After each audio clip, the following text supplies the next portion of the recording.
Prime Minister Boris Johnson, facing pressures at home over a looming Brexit deadline, is with other world leaders here in New York tonight for the start of the UN General Assembly.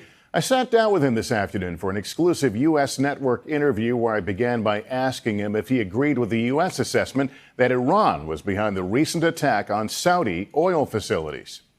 We are virtually certain that it was from Iran. So that presents the world with a very difficult scenario, a very difficult position. How do we respond? And that's my question to you then. Yeah. What is the UK's position on military force? Look, I'll be honest with you, it's not something that I think will necessarily help the situation. I think actually there was a logic in having some kind of deal with the Iranians that stopped them getting a nuclear weapon in exchange for some participation in the wider economy. Would we be here today had the U.S. not withdrawn from that agreement? That's a difficult question, because the reality is, as President Trump rightly says, it was a bad deal. It wasn't a great deal. Iran was and is behaving disruptively in the region. And I think there's one guy who can do a better deal.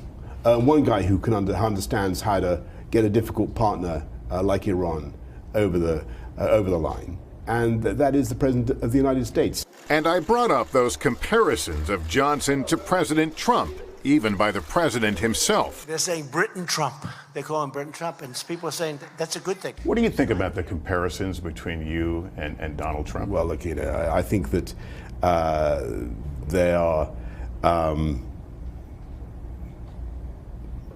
peculiar.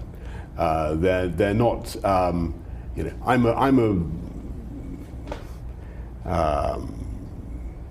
I'm a British conservative. I come from a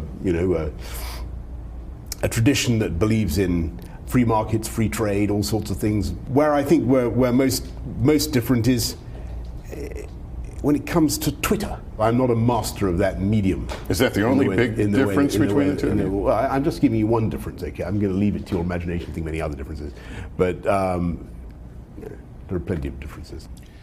We had limited time with the Prime Minister, but I also asked about Brexit. He said he is committed to achieving the UK's breakup with the EU at the end of October, with or without a deal, despite suffering several key defeats in Parliament that may prevent him from doing that.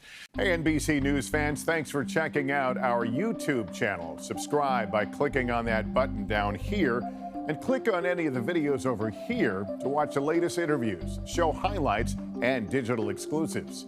Thanks for watching.